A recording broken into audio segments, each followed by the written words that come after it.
Hi, everyone. Good to be back.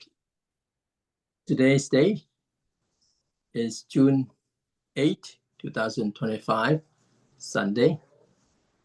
We will continue on the talk on the platform Sutra, the chapter of the Tao. So, last time, it was ended on April 27, 2025. And last time we were talking about do such parasitic trees or plants exist? Yes, they are parasitic trees and parasitic grasses. Even so, trees are still trees and grasses are still grasses. They each have their own functions. So it's natural that many people believe in them and find them useful. Then let's go by the translation with the verse, the formless verse. Now, this is the second formless verse in the platform Sutra. So please go with the translation word, please. Because I'm going to read the whole thing. Yeah, here we go. Thank you. I'm going to share it.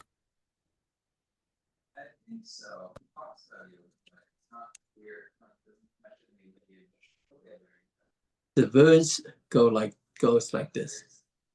The mind made straight, while toil following rules.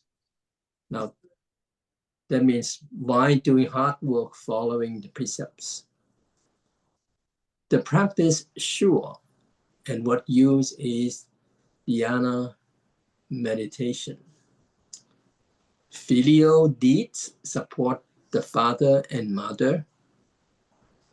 Right conduct is in harmony with those above and below. Deference, the honored and the lowly in accord with each other. Patience, no rumors of the evils of the cloud. If juling wood can spin smoke into fire, a red paddled lotus can surely spring from mud. Good medicine is bitter to the taste. Words hard against the ear must be good advice. Correcting failings gives birth to wisdom. Guarded errors expose a petty mind. Persist daily in just, benevolent deeds. Charity is not the means to attain the way. Search our body only in the mind. Why toil outside in search of profound? Just as you hear these words, so practice. Heaven then appears right before your eyes. So this is the whole translation of the second formless verse. So this is to say that this section here is essentially about the virtuous practice of the human and heavenly realm. But these virtuous practices are imbued with the spirit of the Buddha Dharma. If we cultivate according to this passage, we become people of great character and morality. Such a person becomes a model human being in the eyes of others. And once one achieves the ideal of being truly human, one is already very close to becoming a Buddha. And that is why Master Tai Xu said, when human perfection is achieved, Buddhahood is near. Now, Master Tai Xu is contemporary, great master. So he said, when human perfection is achieved, Buddhahood is near. And this is also the foundational spirit of our Dharma Mountain community, to uplift the character of humanity and build a pure land on earth. We now proceed to explain this passage line by line. So the saying of the mind made straight, why toil following rules or precepts? The practice sure, and what use is the jhana meditation? So what is this rules, or we call it precepts? In Sanskrit, it's called sila. So precept here refers to the thing one should do and must not neglect, as well as the things one should not do and must refrain from doing.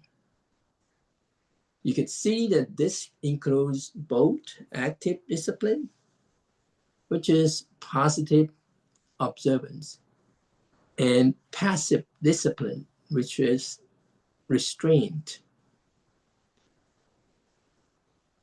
So active observance means doing what ought to be done.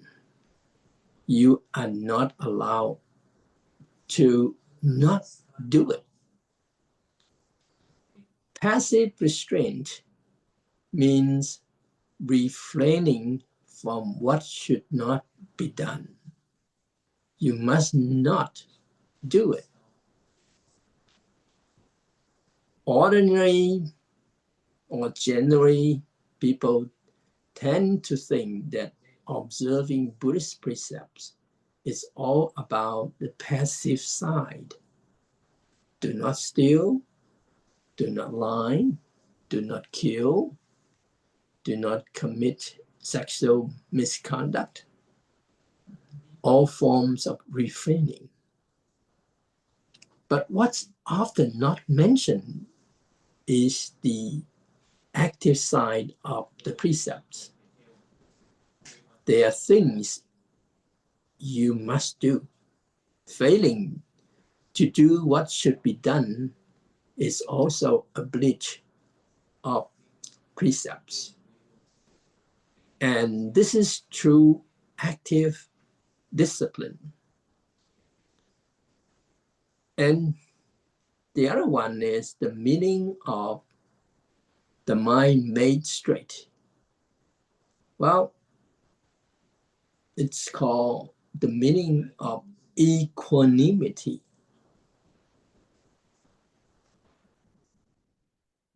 So active discipline referring to seeing all beings with equanimity. In the Platform Sutra, the concept of precepts has two layers of meaning. The most important thing is active observance. If one truly has a heart of equanimity, how could one still want to kill? Thinking of, he is a person, and so am I. I am human. I want to live, not die. He is also human. he doesn't want to die either, so I would not bear to kill him. And if we view all things with a mind of equality, I have life, all sentient beings also have life. I cherish my life, they also cherish theirs. We don't wish to suffer disasters or violent death. So how could we bear to kill innocent animals just to satisfy our appetite? Well, I just want to share a small issue with you.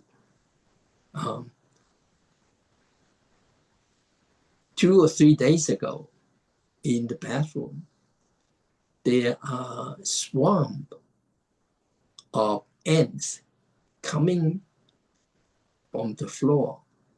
Well, actually, it's from the baseboard in the bathroom. They came out in the morning, and I didn't know what to do. And somehow thinking of where did they come from, and think of a way to let them out. So what I do was like I use a dustpan with a brush. So I brush them, I sweep them into the dustpan, and we leave them outdoor. It takes some time of doing back and forth. And then I thought, that's it.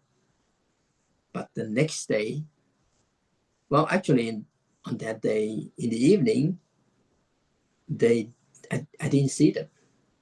But the next day, I saw them again. Swarm of ants coming out from the gap of the baseboard to the floor. And I did it again. And some other people helped me to call the exterminator, you know. And they were saying that I have to give the whole area, what is it that I saw, and send the pictures to them. And they say that they have to do the search for the whole house, and they're going to give me a code of how much it's going to be cost.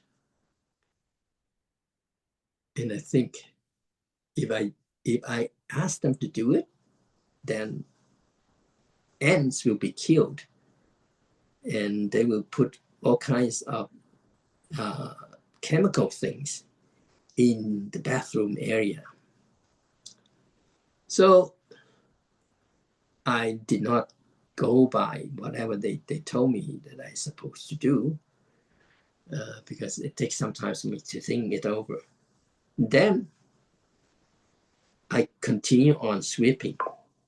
Now by the third day, then I found that they coming from the hose to the toilet bowl, and there's a big hole there. So what I did is that I still keep sweeping, and another monk helping me to seal the hole to the from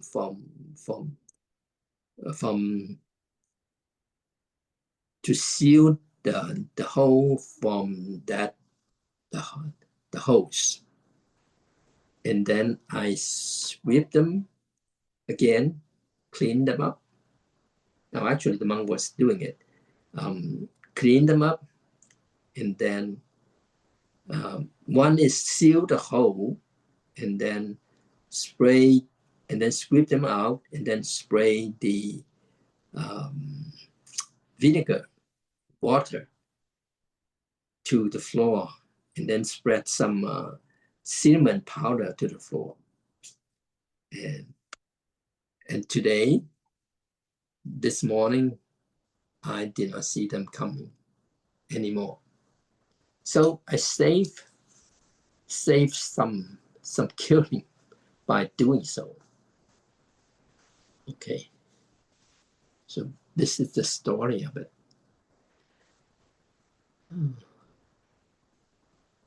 So I'll continue.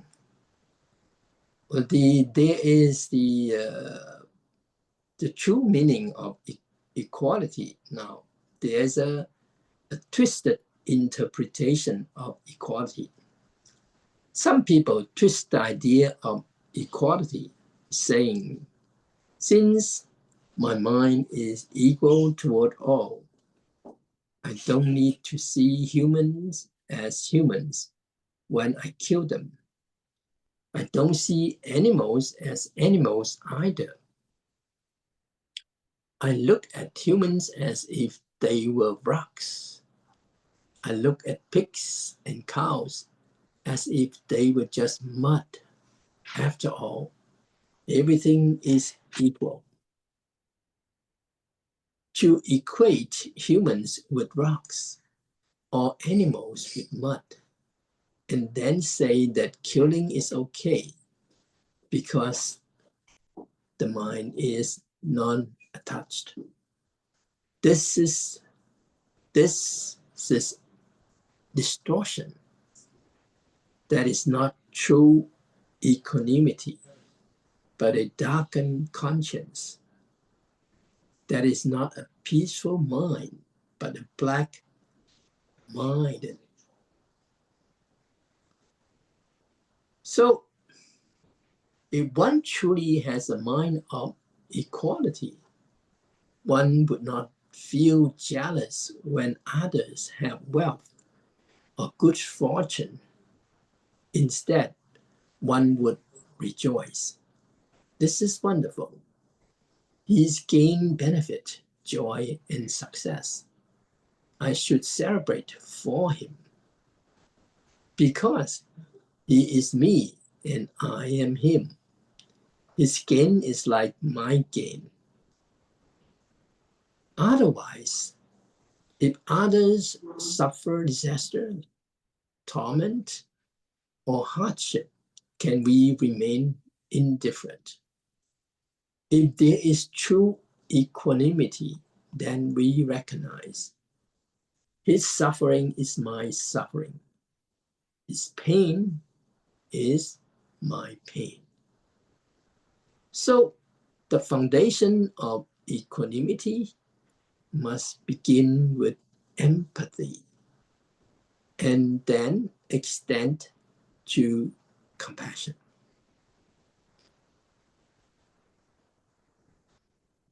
So if we say everything is equal and then steal someone else's money, justifying money is the same no matter where it comes from.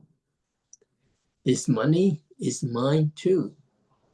Wasn't his money earned from society? So why can't we take it? The so-and-so very rich person has so much money. He earned it from others. Why can't we use his wealth? There are so many wealthy people in the USA. Can we find ways to take their money? And this is wrong. They have money because of their own causes and conditions. We cannot steal from them and call it equality. That would be robbery, banditry, not equanimity. Well, you would surely agree that between husband and wife, there should be mutual care and support. Between father and son, there should be love and mutual help. Especially fathers. They hope the sons will succeed, will surpass them.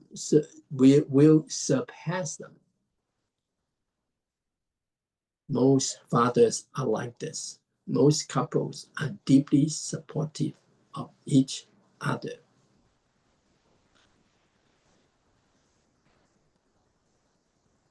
Well, let's share a real-life example of our teacher, Mr. Sheng Yan, what he witnesses in the US. There was a man who graduated from National Taiwan University. He was highly accomplished and later became a company manager in the United States. However, he was extremely arrogant. His wife had only graduated from high school. After immigrating to the US, this man obtained citizenship after 5 years, then brought his wife and children over. After arriving, his wife diligently began studying English, which was a commendable thing. But he mocked her, saying, "Someone like you studying English? That's laughable." She replied, "If I study English well, I can apply for US citizenship too someday." And he sneered and said, "If someone like you can become a US citizen, won't Americans be shedding tears?" So that is the kind of man he was, really something. Later, his wife came to me, came to our teacher, to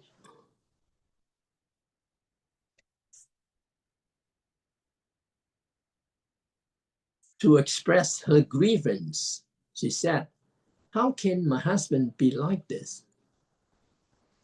And our teacher told her, "There are all kinds of people in this world. What makes him different? Just keep studying your English. Let him say what he wants.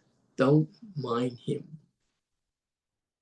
Eventually, she passed the US citizenship oral exam, and her husband tried every possible way to prevent her from going to the interview. And he said, how could there possibly be another US citizen in our household? It was a ridiculous situation.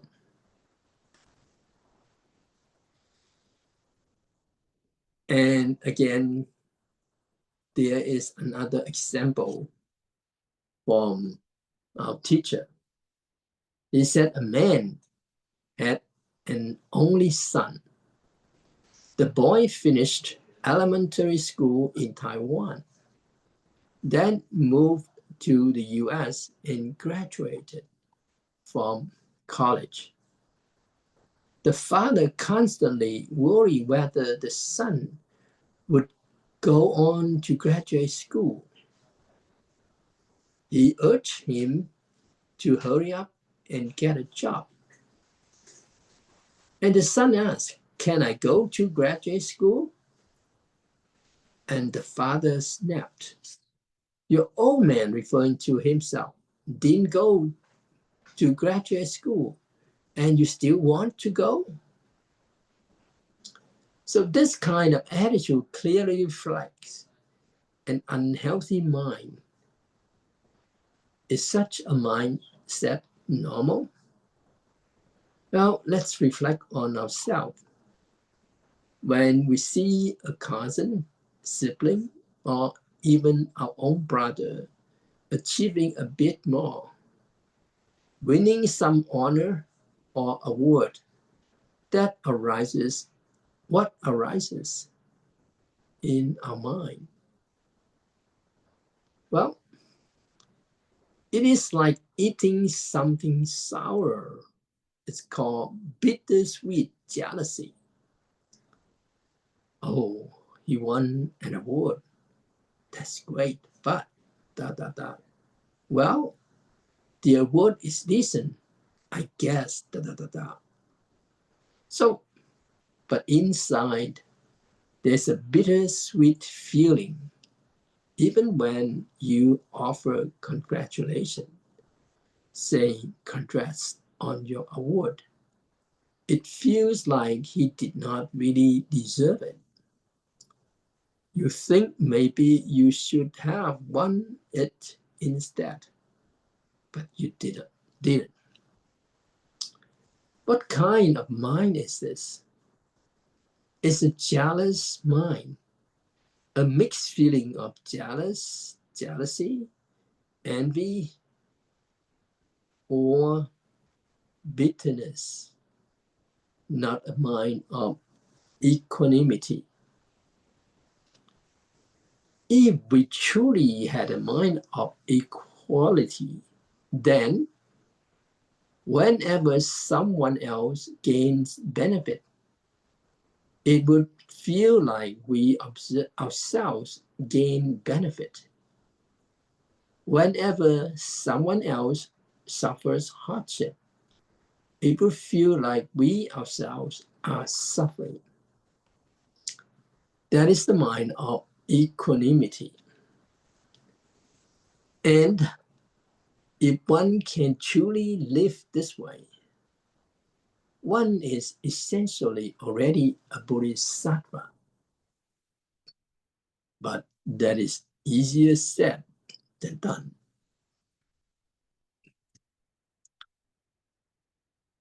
A peaceful, equanimous mind is not easy to attain.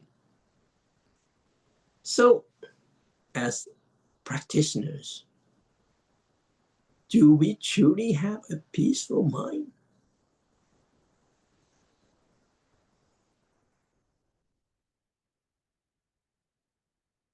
For a mind of equanimity, it must fulfill duties and responsibilities. Those who uphold precept think this way. What must be done must be done. We have no choice. There are many duties and responsibilities we should fulfill. As sons and daughters, we have duties to our parents. As students, we have duties to our teachers. As fathers, we have duties to our children. As husbands or wives, we have duties to each other. Each of us has many roles. At work, we may be employees, supervisors, or subordinates. In school, we are students or classmates.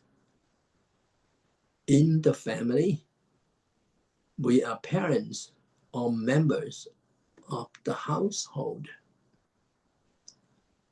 If you have taken refuge in the three jewels, then you are a disciple of the Buddha, Dharma, and Sangha. Do disciples of the three jewels have responsibilities? Do they have obligations? Yes, they do. Do we have the duty to come and listen to Dharma teachings? Yes, we do. So we should always be mindful of fulfilling our duties and responsibilities.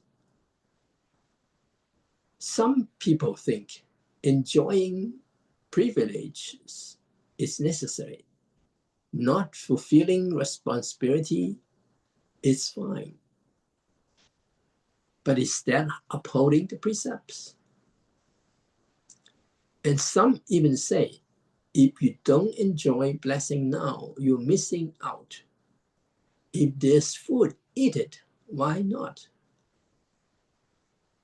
But very few people say, if you don't fulfill your duties and responsibilities, that's unacceptable. So we may ask ourselves, is that really the mind of equanimity? Is that really upholding precepts?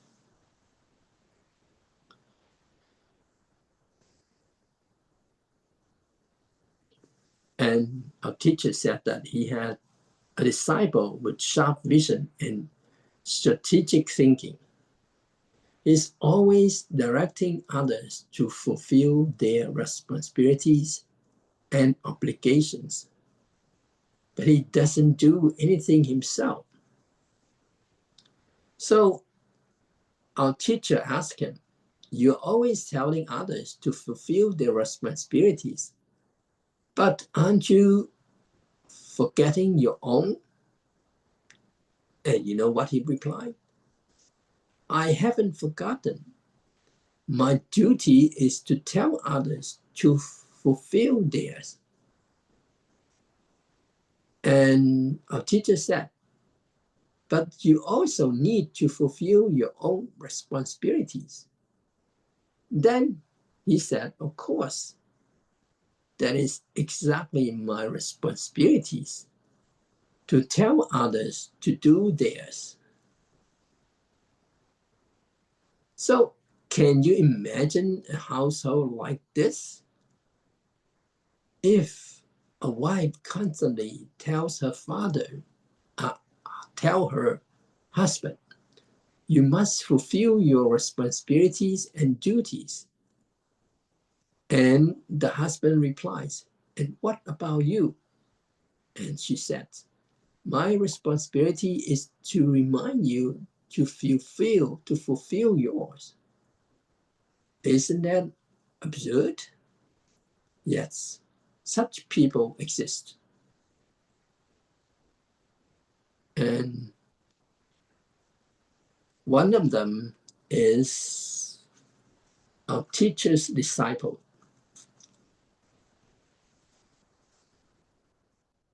Well, in truth, whether we are talking about problems in families or in society, or the many complicated and troubling issues that arise between people, most of them come down to this.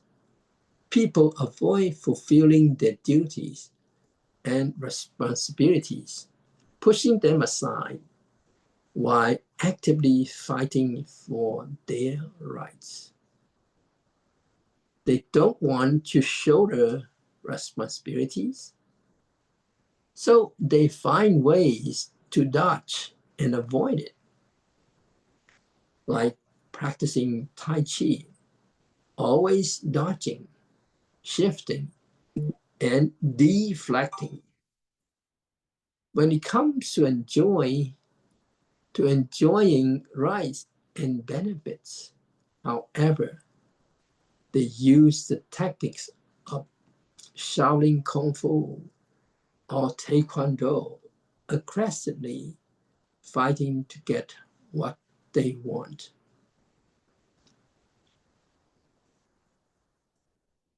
If society works this way, if even one person in a household acts like this, the family already becomes troubled.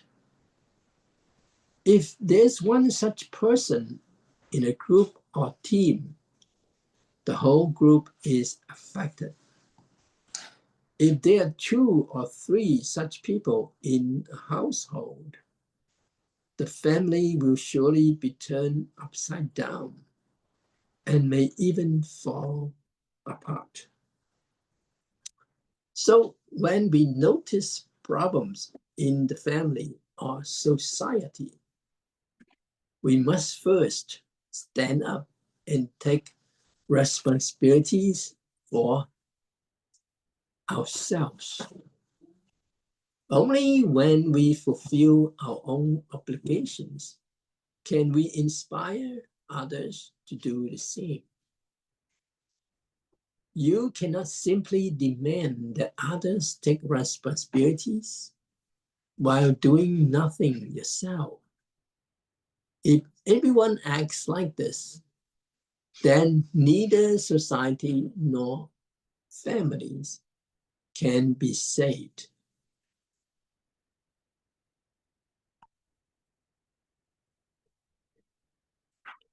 So the question is that, can lay people also practice the path? Well, Master Huineng, the 6th patriarch, said, no problem. Lay people can practice. If one practices at home according to the formless verse, then one's cultivation is no different from that of a monastic practicing in a temple. However, if a monastic does not practice, then simply shaving the head and wearing robes is meaningless. It's as if they hadn't left home at all. So how should one actually practice? Many people, upon hearing this teaching, assume that practicing as a lay person is better than being a monastic, or at least that the two are exactly the same. And this is a misunderstanding.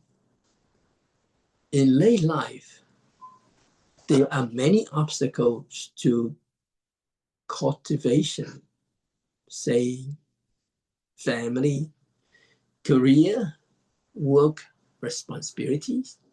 All these can hinder practice.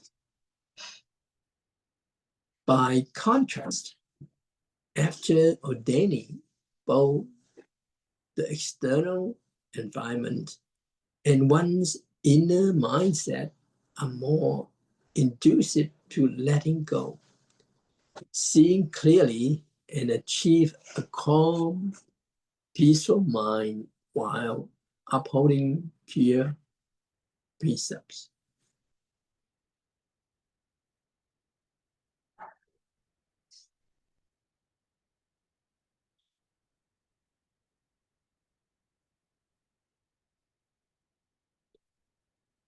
Okay, so I will stop here then. Well, now.